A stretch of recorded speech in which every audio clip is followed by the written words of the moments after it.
Andito kami guys sa tabing dagat dito sa sa Game Lake. Simitji, ne? Conshorlo pala guys. Ayan guys, oh. Ayan. So, kamustamos? Ayan guys, na-board sa bahay. So, gala-gala lang muna kami dito. Wala naman siyang magandang view, kundi dagat lang din. Ayan. Pasyalan ng mga tao guys. Papakita ko sa inyo. Okay.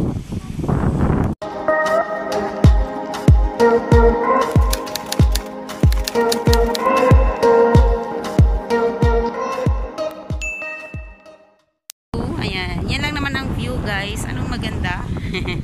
Wala lang. Trip lang. Ayan. So, yan po yung kabuuan. Conshorlo Seaside. Conshorlo Seaside. Yan. Picture pa more. Ayan. Nagpapapicture sila dyan. Kambal yata itong dalawang bata na to. Ayan. Namingwit lang naman sila dito. And then, yun yung view doon. Ayan. Ganyan. Parang ano din. Parang doon din sa isang pinuntahan namin. Ayan po yung Turkish by Ram nila. Yan yung flag nila guys. Yan. So, nandun na yung asawa ko. Nauna na siya. Ah, may nakuha siyang isda. Maliit nga lang.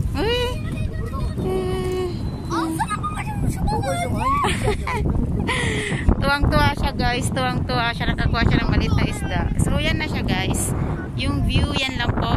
Yan. Super duper ganda. Kasi mainit. Papakita na ako.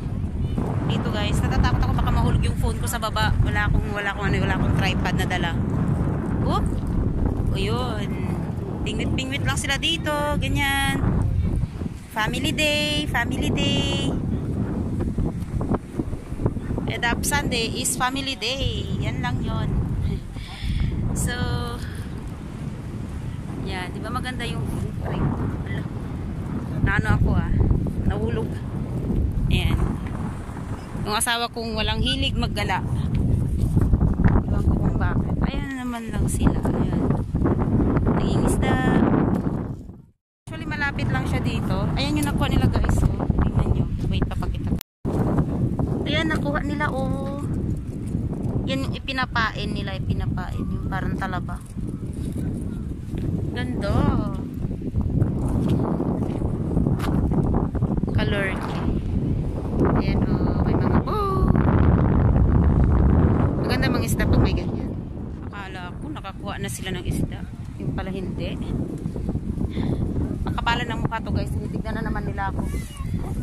Ayan. Palutang-lutang. Tingit-tingit lang din pag may time. Iniwan ko na yung asawa ko doon kasi magbablog ako.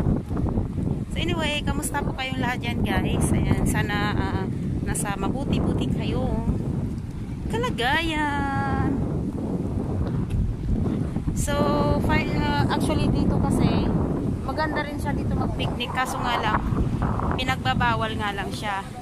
Ngayon, ang meron dito guys is may mga cafe.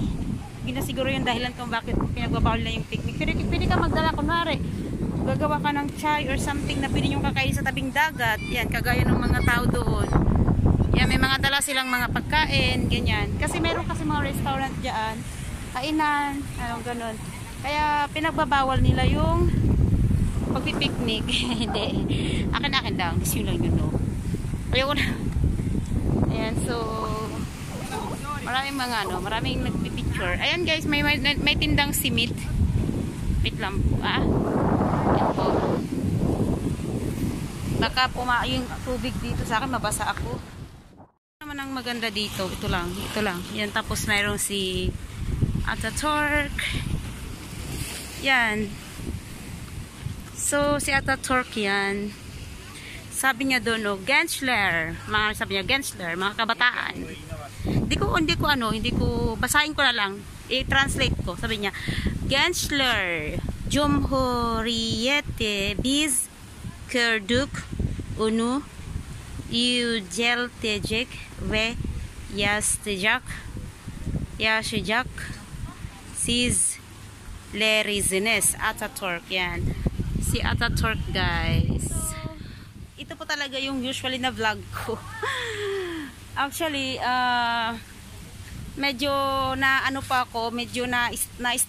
stop po ako sa pagba-vlog ng ganito kasi nawili po ako mag-vlog kay kay Marjal. Ayan.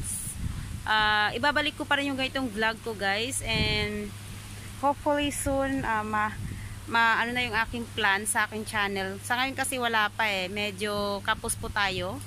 And napansin ko naman sa vlog ng Marjal is video okay naman siya. Yan. At least hindi po nakadroga yung analytics natin.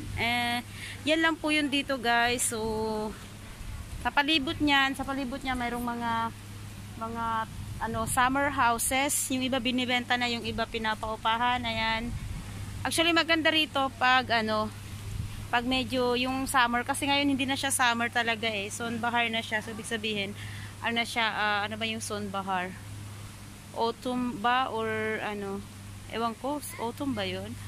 Ayan, so dito maraming dito pag talagang summer naliligo, ayan, nagfi-fishing, ayan. Maraming ganon. So, yun lang, guys. At salamat sa panunood ng aking vlog. Marami pa po akong mga vlog dyan about sa mga seaside. Kung gusto nyo panoorin, nandyan po sa aking mga old vlogs. Ayan, guys. So, thank you very much. Pagpapatuloy ko pa rin yung suporta sa Marjal. Ayan. Sana, guys, yung mga Marjal na dumikit sa akin or nag-subscribe sa akin, sana tuloy-tuloy yung suporta nyo, guys. Tsaka ituloy-tuloy natin yung support natin sa pangarap ng ating idol na sila Marian at saka si Angel. Ayan. So, medyo takip lang tayo ng mukha. Ayan, ganito lang, guys, yung gagawin.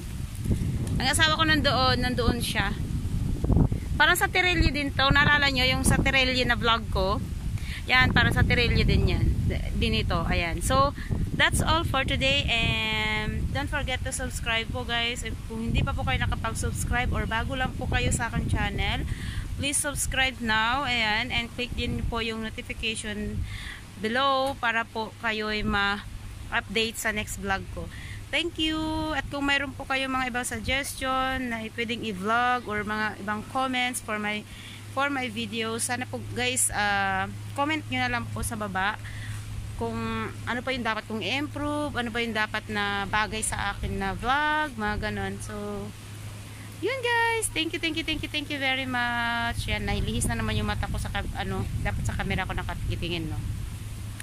So, that's all, guys. Bye! Ingat po tayo palagi. Have a good day! Bye-bye! Yung panahon na mayroon talaga yung time na talagang feeling down ka. Okay, tapos gusto mong umalis or pumunta sa isang lugar kung saan makakakuha ka ng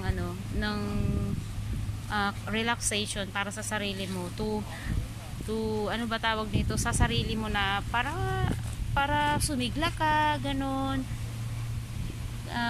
Depende kasi yan kung ano sa mood mo. Mayroon kasi may mga heartbroken na masyadong nasaktan sa mga love life, so ang gusto nila is mapag-isa, pagmuni-muni, ganun.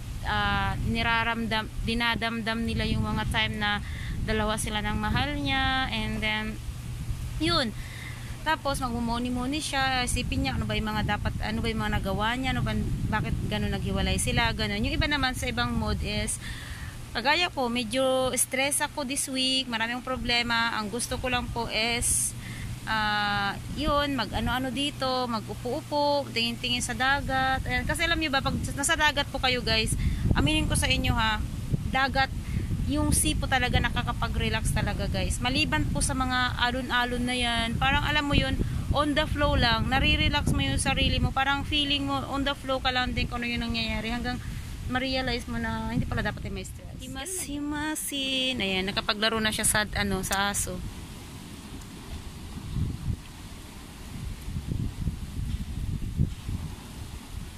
Bye. Upo na dito yung aso.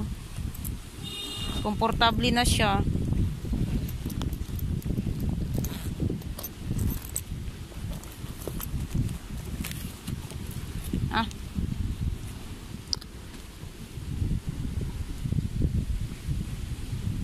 Warm.